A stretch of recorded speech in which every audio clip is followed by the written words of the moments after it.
Good morning, everyone. How are you? We've just got news that the lockdown is extended for a further 2 weeks. So I hope you're prepared. Don't let it pull you down because you still have 2 weeks with your family, 2 weeks to do what you want, and 2 weeks to rethink your life. This is the great reset, the great pause, like everyone is talking about, and it's totally up to you how you want to view this period in time. I would suggest you stay present in the present moment, and like always, I have a guest. And today with me in the studio, I have Deepali Naair. Good morning, Deepali. How are you? Hi, good morning. Thank you. This is so refreshing on a Saturday morning. I know, ever since I started this, I committed to doing it every day. So every Saturday and Sunday, I have to wake up, dress up, and then, get ready for the show. But it's been giving me structure to my day and purpose as well, because listening to all these inspirational stories has been absolutely fantastic. So, where are you logging in from today? I'm logging in from home and I'm logging in from my bedroom because that's where I have the best Wi-Fi, bandwidth. Wonderful, wonderful. So, Dipali, you are the Chief Marketing Officer for IBM in India and South Asia. That's a big role, isn't it? How did you get to this place in your professional journey? I think, that's very interesting that you asked me and I want to say it in Hindi and then I'll say it in English, date raho. no, you just have to be at it and then, you get there. And I do think that a lot of my friends gave up midway. A lot of my friends, just stopped working, and I just kept on working. I think, Elsa, I did two sabbaticals and I came back, so I just keep popping back. And yeah, okay, so that's on a more humorous note. But I think what it requires is a commitment to your career. I think somewhere you need to think that your career is important, and then you get lucky if you have a family who thinks that your career is important. And if you have a family who thinks your career is important and then you think that your career is important, I think you will get to a senior place. I've been working for about 25 years now. So, by some stretch of imagination, actually, a lot of my batchmates are CEOs also. So, I'm still a CMO. Yeah, but I think, a chief marketing officer of a huge company, and this is not just one, like a one off thing. If I looked at your CV, you've been across several industries and several large companies in different sectors. So it's quite an achievement. I want to focus on the two sabbaticals that you did, because you have reached this stage despite those two sabbaticals. And I know a lot of people are afraid of taking a sabbatical. I myself, after a 20-year career in aviation, kind of took a sabbatical, but not quite. I jumped into the social sector and started Safecity. But I would say there were a couple of years where I was figuring out what to do next. And a sabbatical can be similar to COVID-19, a time of reflection and pause, but also a very scary and uncertain time. So, what were your experiences during these sabbaticals, and what made you take those sabbaticals? Okay. So, my first sabbatical was when my son was born. And that's the good news for the women, okay, which is that it is acceptable across the world to take a sabbatical, when you give birth to a child. However, I think, Elsa, it's very important to plan for your sabbatical. A sabbatical is not a holiday.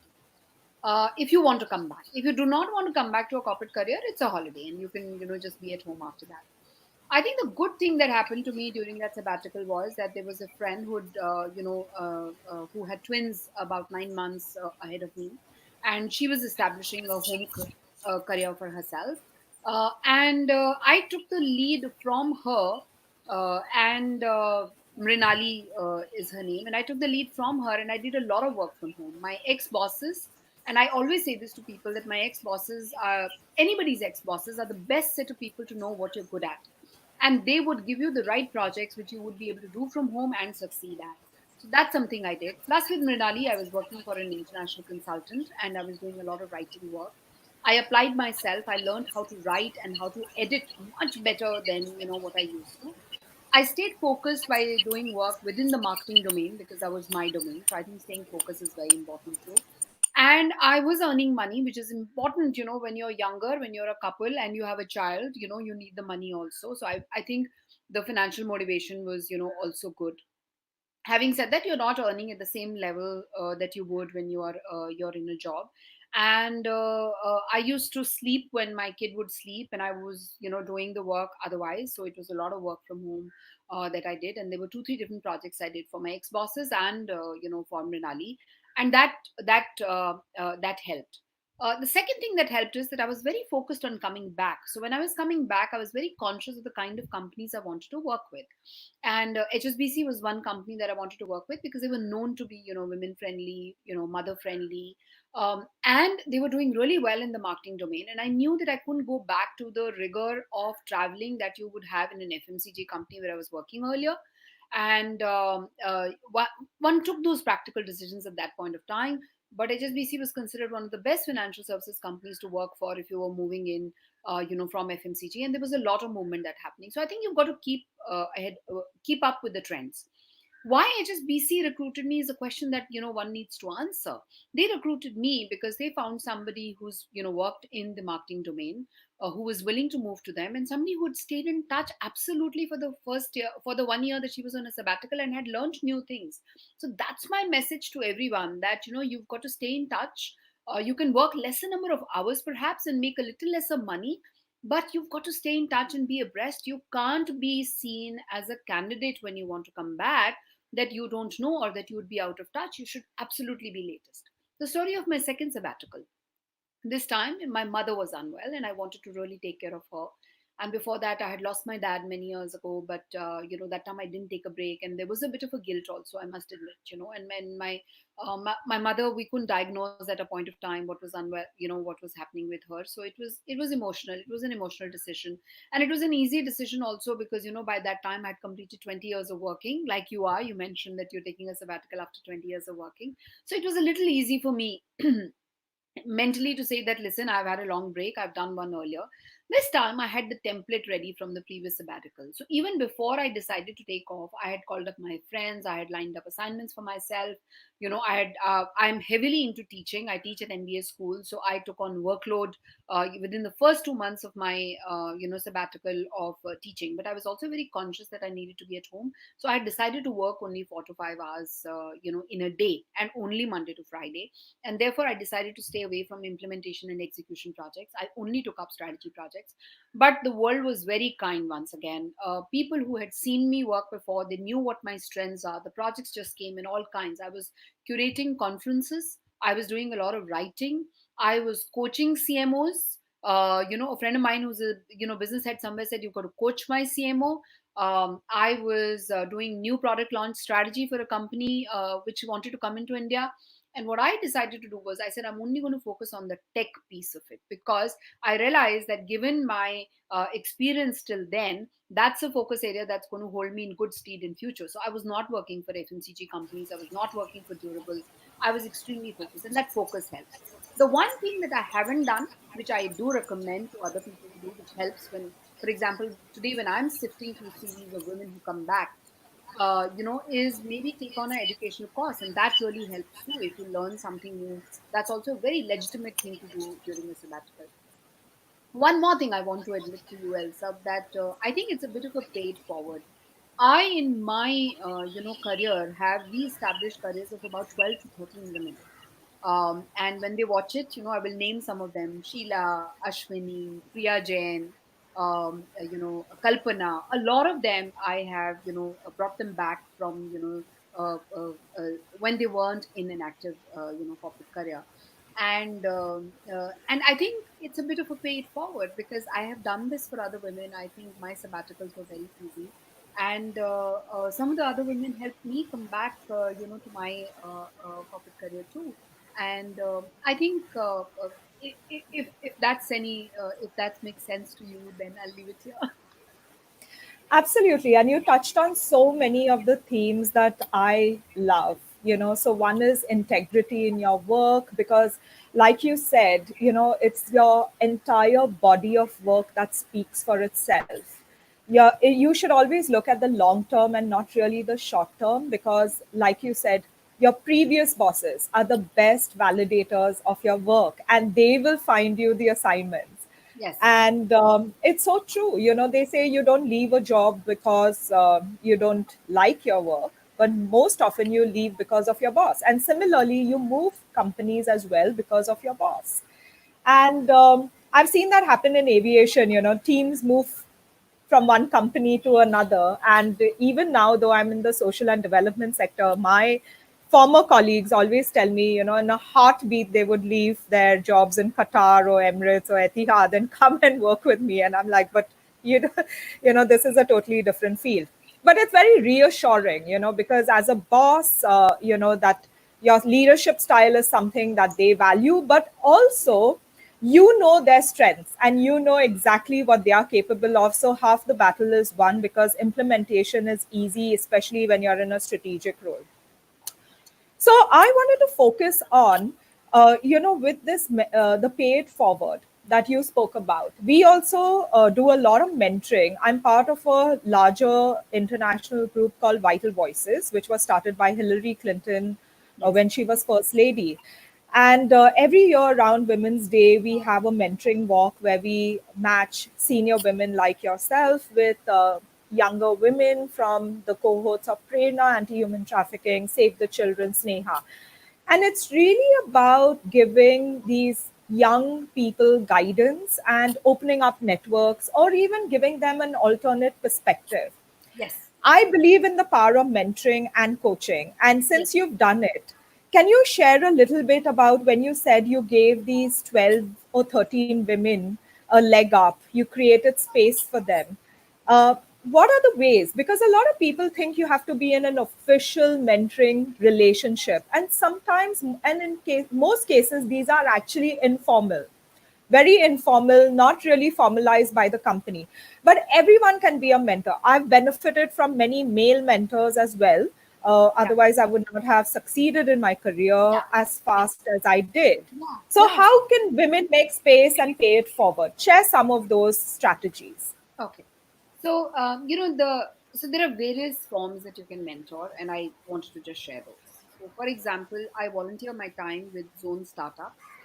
They run a cohort of 30 entrepreneurs every year who need to be coached, and there I do a group coaching and a group mentoring into how to do customer journeys, how to do marketing, how to do advertising, for how to do social media for small, very very small fledgling enterprises, right?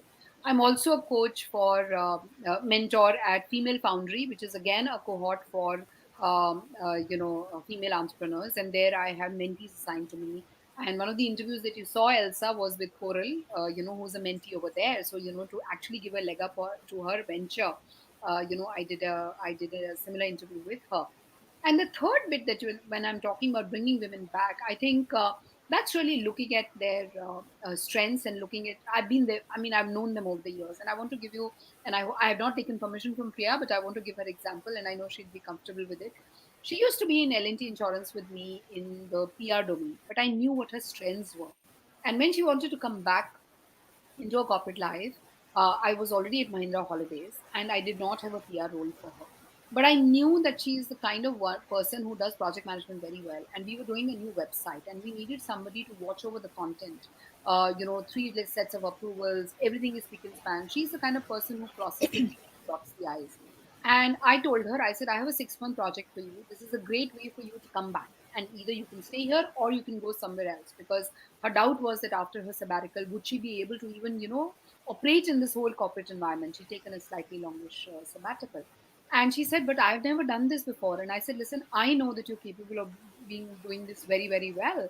And she did a great job. And, that's what, she and Ashwini also give me credit for, that you know exactly what we will be successful at, and that's what your mentor or your boss, ex-boss, brings to the table. And I've been their manager before, and I think that's what I mean by paying it forward and giving other women an opportunity wherever you can. There are lots of women where just a conversation with them helps. There is a lot of conversation, where listening to their, things help. They figure things out on their own, but, just the listening in helps. And then there are those who require a lot more encouragement, but also because you know them, very well. Elsa, anything else that you want me to cover here? Because there is a lot that I can speak on mentoring and coaching. Because I also have, by the way, I've hired myself a business coach and an exec coach. So, but I strongly believe in this. But when you're talking about giving back and professional integrity, there are some other areas also that one can touch about. So I know that in corporate India now, coaching is becoming, um, part of your professional development. Some years ago, maybe it wasn't so, but now it is. However, I do not see that it is a trend amongst a lot of different, people, especially younger women, and they often may see mentoring or coaching as counseling, which is often seen as negative. Yeah. I wanted to just talk about the power of mentoring and coaching, and in your professional development, if your company doesn't have a formal program, how Yeah. can one go about, getting a professional coach or a mentor or even an informal one? What would Okay. you suggest? Okay. So one is, thank you for pointing that out, that counseling is different from coaching and mentoring. I want to point out that mentoring and coaching are also different. Okay. Mentors Yeah. are people who may know you well and may actually give a leg up to your career. They can be your ex bosses. They can be, people who you know socially, but within the domain that you're working in. They could be other CXOs or colleagues of your bosses who are senior in the organizations that you work for. They could be inside your current organization or they could be outside. Okay, and well, I myself have not been very active in seeking out a mentor, but I do know that some women and even men seek out mentors, and I think that's a good strategy to have, and I haven't done it. Having a coach, I think that's a different strategy altogether. You need to look for a person who's a professional certified coach, according to me. My coach's name is Aparna Mehra, and I strongly recommend her, to everybody. And maybe you don't require a coach when you are just starting out your career. You require a coach at times in your career when you are doing a pivot, when you're looking for a change, or when you're super successful sometimes. And I always say this, that I think successful people should have a coach, because my one of the mottos that I have in my life is, what got you here won't get you there, right? So you were successful, you did lots of interesting things, you did all the right behaviors, and you had all the right attitude to get here. But if you have to now again do a leapfrog into something else which is bigger, then you've got to rethink, because all the learnings that you've had, some of those things need to be relearned, and that's where your coach helps. So when I went to my coach, I was successful, and I told her that, Aparna, I want to get somewhere else, and of course you have to help me figure out where I want to go and where my strengths are and what's the best place for me to be in. But I think that's what you do. I hired a coach for myself. My company did not hire a coach for me. So that's the other very interesting and unique thing that people tell me, that most of the times coaches get hired by the organizations. I was very committed to my coaching because I hired one for myself. I was paying one for myself during my sabbatical, you know, and that's the time I hired a coach. So I was very committed to changing, learning, absorbing everything, and that's what Aparna commends me for the most. She said, you've done accelerated, learning with me. She's very proud of me, and I'm so indebted to her for what she brought into my life. Elsa. I think that's so true, because when you think of, global athletes, the ones who, and not just the ones who win the Olympic medals, but even the ones who work, at the state level, at the national level, they all have coaches. And so there's this concept of the corporate athlete about managing your energy and managing your, your career path as well, and even your own aspirations and goals. So yes, it makes a lot of sense what you said. I wanted to ask you, how do you manage your energy? So, I'm okay. Lots of people ask me that, and I don't know. I don't have the answer, but okay. I think three, four things. One is be happy. Uh, I think look at the glass half full. Uh, I write a gratefulness journal every day. I think that helps. In fact, I can show that to you. So, this is the one. This is a notebook. That I'm kind of writing. Um, I think also eating healthy is very important. Recognizing things that you enjoy, doing those is very important. And you and I were talking just before this, right? Which is outsource the things that you don't like. Okay, I'm not very fond of the cooking and the cleaning and all the jobs that you do at home. I'm not fond of driving either. So during COVID is something else, and I'm doing everything, and I don't have a live-in help. But pre-COVID and post-COVID, I have a huge staff at home who helps me. So that helps me conserve my energy and utilize it for things that I truly enjoy. And when you truly enjoy the things that you're doing, your energy just remains. It just, I think, gives birth to new energy. But I think eating healthy is also extremely important. Wonderful. You have a 2 day virtual summit coming up. So please tell us a little bit about that and how was it easy for IBM to move everything to work from home mode? Okay, so those are two different questions. Okay, one is Yeah, work from home at IBM, and second is the virtual summit. First of all, let me tell you about the virtual summit. Okay, so IBM every year has a very very large conference. In San Francisco. Earlier they used to have it in Vegas, and that conference now during COVID cannot obviously happen physically. So we've turned virtual globally. Fantastic speakers are going to come. Our chairman, who is an IIT Kanpur alumni, Arvind Krishna, is going to be doing his first keynote. He just became chairman. We have Amal Clooney speaking. We have very big researchers, very big business leaders, talking about COVID, talking about technology, talking about societal issues, talking about business issues. We are, I think, the first technology company who is doing this, during COVID about how to do the post-COVID, pivots. Everybody should join in. If you are in business, if you are in, taking care of some things, if you're working for an NGO, everybody should join in. And Elsa, you have the link. Kindly post it. It's free, and we have the capacity for millions to join in. Right. So May 5th, May 6th in India, the time is going to be 8:30 p.m. in the evening. You must. If you find me on my social handles, which is at Deepali Naair, Naair with a double A, which is on Twitter and on LinkedIn and on Insta and on Facebook, you will find, on Twitter especially, you will find the link also to this conference. So we've done this pivot, and it's a really big thing for us.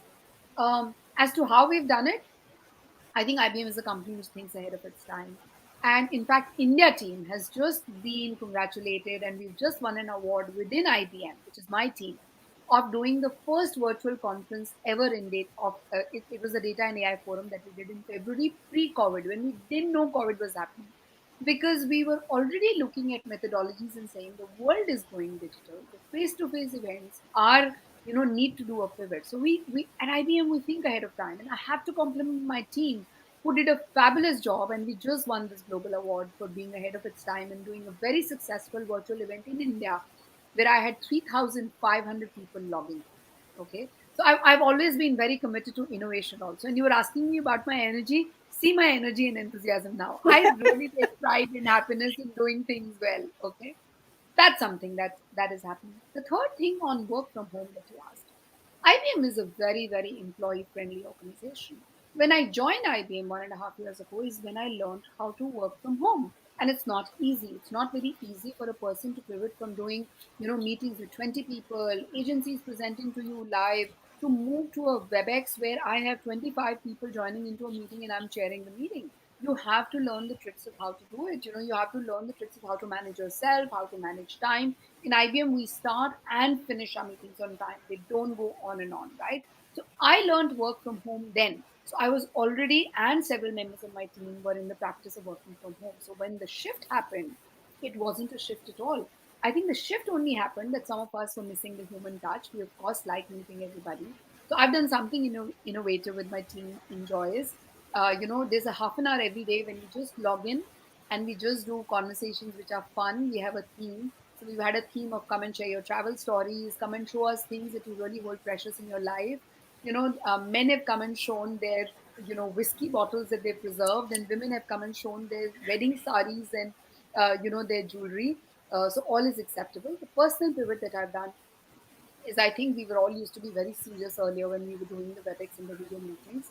I think I start my meeting with some fun thing, and if I finish early, I don't quit the meeting. I stay on, I hang on, and I think as a leader, I think it's my responsibility to allow people to believe that it's okay to bring personal into work in times like these. I make people feel comfortable by if there is a disturbance from a pet or a child. We didn't do it earlier, but now I tell them, I said, it's all right.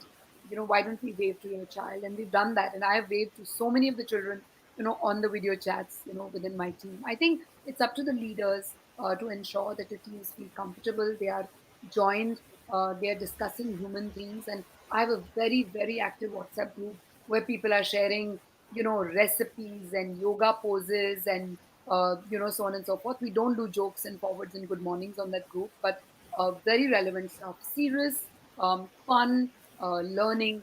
So that's how I think the work from home happens. That's IBM's recipe. We've just done I will send the statement to you. I've not sent it to you. IBM globally did a statement about respecting the employees working from home. And some of the tenets over there is respect the fact that I sometimes may not be able to put my video camera on, respect the fact that children and pets may require help, respect the fact that there may be a home emergency, especially during COVID, that I may need to take care of when some most important things are happening at work. So I think IBM is a wonderful place to work from that context, and we can teach the other corporates a thing or two about how to work from home. Absolutely. And, this is a moment where we can change some of those, toxic norms that we had, where we didn't involve family with our work life, etc. It reminds me of that BBC video where this guy was on an interview and the Yeah, little toddler walks in, and he yeah, had a moment where he could have put the toddler on the lap and, yes, calmed the toddler down. But because it was a BBC interview, he kind of like move away. And then his Elsa, wife one thing. who So walked in, Vanchika, yeah, sorry, Vanchika has put a caption there. IBM does this 30-minute thing. IBM allows anybody to do whatever they wish. It's my team who does the 30-minute thing. And on that, Elsa, the BBC video that you're referring to, I think women will find it easier. I think women yeah. find it easier to give this permission and to get this permission, to bring home into work, to bring children into work. I've been also recommending to women saying, please dress up, because that just gives you energy too. You were asking me, how do you get the energy? And I'm saying, just dress up. It lifts your mood and puts you in a different, frame of, mind altogether. I've been going through some of your social media, and you were talking about your antique jewelry, and it reminds me of this Secretary of State Madeleine Albright. She used to wear a pin, and her collection of pins is amazing, and she had a pin for every occasion, especially when she was on her Secretary of State travels, meeting dictators or leaders. And she Right. has a story, like it would give her some kind of identity. She says men have their ties and I have my pins, and I think, your jewelry, the post on your jewelry kind of reminded me of that. I so agree. Thank you so much for giving me that anchor. And I completely agree with you. My jewelry is my identity. I've been collecting for 30 years. There are memories and nostalgia attached to it. But more importantly, people have come to recognize me for my jewelry. I get a message on my WebEx chat if I'm not wearing earrings saying, Dipali, where are the earrings? Okay. I have lovely neck pieces also. My mom says it very famously, and she says it in Hindi, and she says, "इसके पास इतनी jewelry है कि ये दुकान खोल सकती है." So, for the English, I'll translate. They say that I have so much jewelry that I can actually open a store. I'm very fond of antique silver jewelry, and I'm not doing the neck pieces during COVID because I'm actually feeling and saying, thoda too much ho jayega. But I'm doing the earrings, so here they are.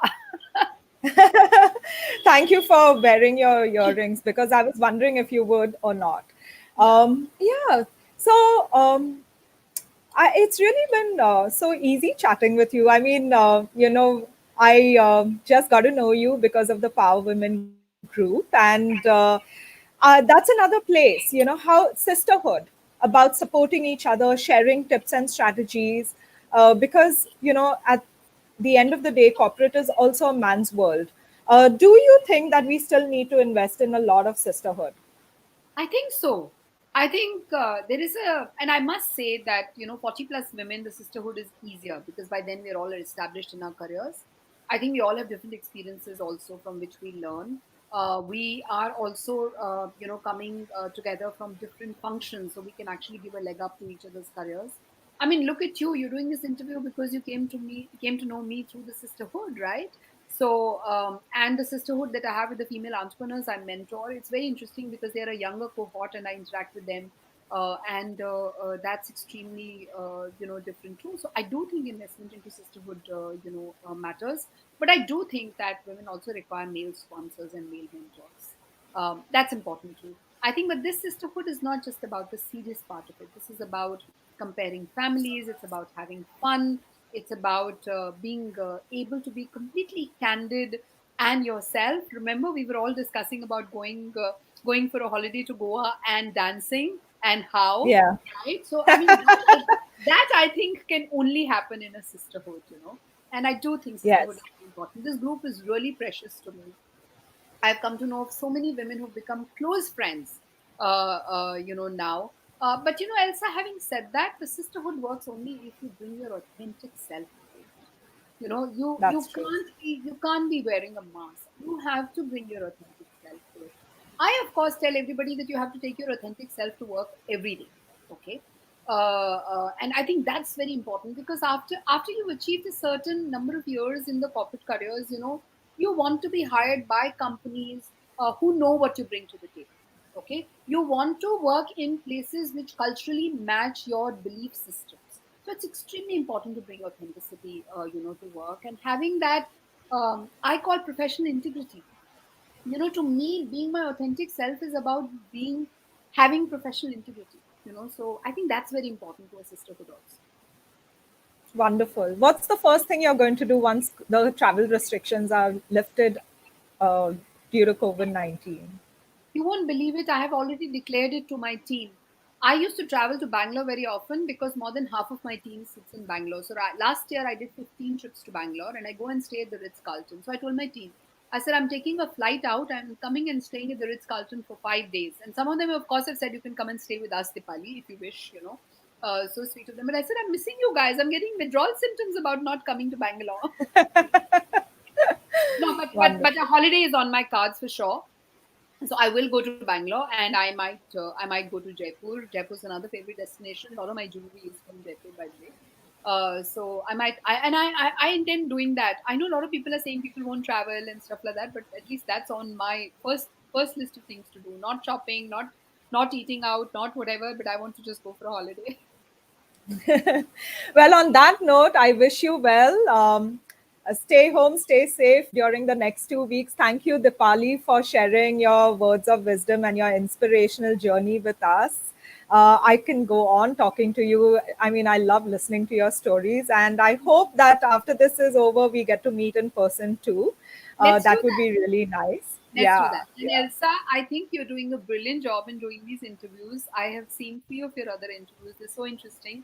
I saw the one with Sunita Wazir and with Aika. They both are friends. And all the best to you. And may you go from success to success and strength to strength, especially because you're doing a sabbatical. So learn new things and just come back with more power. More power to you. Go, girl. Yeah, so I'm not now on a sabbatical. The Okay. sabbatical was about 7 years ago, and then I Oh, started my I'm sorry. non-profit called Red Dot Foundation, which Mucha is Safecity. Yeah. Yeah. So, but during that time, it was really, really interesting. And then throughout these 7 years, I've taken mini breaks on fellowships. So, residential fellowships at Yale, Oxford, and others, which also have been like a mind spa, like exposing you to new ideas, giving you space to think about strategy, etc., because it was a different sector. Sure. But yeah, I think a sabbatical is really important. And this conversation on sabbaticals was really apt because COVID-19, in a way, is a sabbatical for all of us to rethink our lives. Yeah. Yeah. Yeah. Thank you so much for joining us. Have a wonderful day. Thank you. You too. Bye bye. Bye, Vanshika, for putting those lovely supers there.